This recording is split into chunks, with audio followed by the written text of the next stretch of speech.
Hi, it's me again with Corel Tips and Tricks Part 2. Trying to make this thing look a little bit better. First of all, I just noticed there's like two different colors.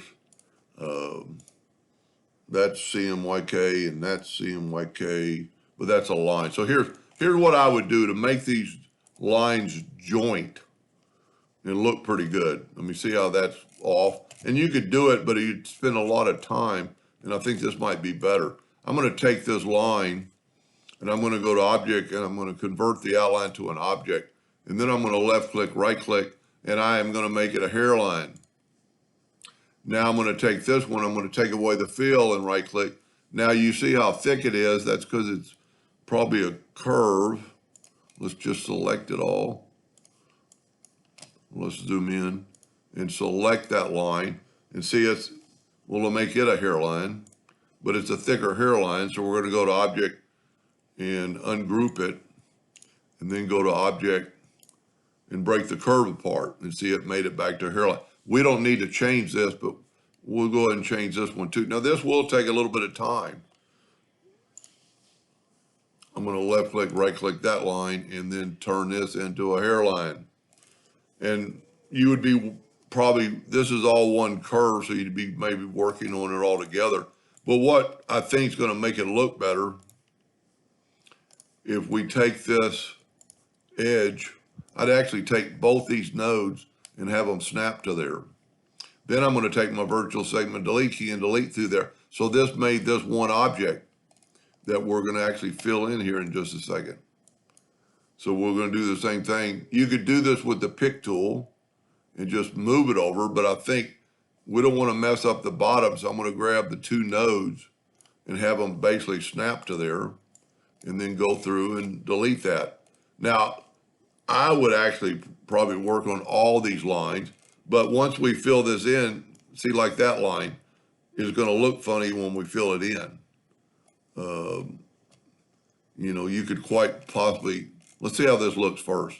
Then I'm going to take the Smart Fill tool and I'm going to fill in our truck and see how it filled in the lines, but we still have a line that's thicker than the other lines.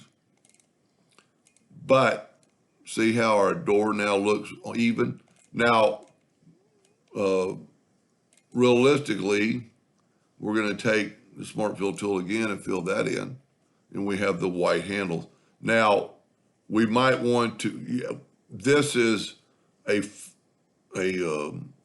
fill, so we might want to fill that in. I'm a little bit concerned about that line. Don't know what that line is actually there for. Yeah, didn't really need it. Now you could quite possibly, leave that, but let's go down to where this one was and see. So the same thing. I'm going to take away the fill on that. I'm going to take these lines and turn them into a hairline. And see about doing, see, this is something weird. That's a corner. So you'd actually have to hold down the shift to select that key. I'm going to go ahead and combine them. And then I'm going to go to Object and convert it to an object, outline to an object, left click, right click, turn them into a hairline. See, you've got something a little bit better now to work with. And we actually have a broken line right there, so I'm going to take it and just delete it. And let's go ahead and, this one wouldn't really matter, but I'm going to go ahead and do the same thing. Turning the outline to an object, left click, right click, turn it into a hairline. And what we need to do is either make this line the same size or reduce the whole thing. And I'm pretty sure he's engraving this. So what I'm going to do, I'm just going to kind of doctor this up a little bit. And then take the virtual segment delete key and delete through here. And when you do that, delete through that line. And we've got some double lines here that we're going to just have to delete because they were a little bit off. The Smart Fill tool should take care of that. There we go. That one worked. This is just not connected. And so what we could do is take the Shape tool and move that out of the way for a second. We could actually cut the other one off, I guess, or that's what I tried to do, but it deleted the whole thing. There we go. Now when we use a Smart Fill tool, and see, I would actually do it all the way around with every line. And that way, if we do this, all that will fill in. And it shouldn't really cause a problem. Now let's take the Smart Fill tool and fill that in. And see, now look at our joint. Everything's fine. Now, you don't really need to worry about that line because that line is going inside of that line. It's covering it up. I still think they're two, like right here, there's two different shades of black. Let's look at this. This is the inside. Well, let's put it back, go to Object, Group. Let me see if I can't select this all. So we got a fill, let's take away the fill.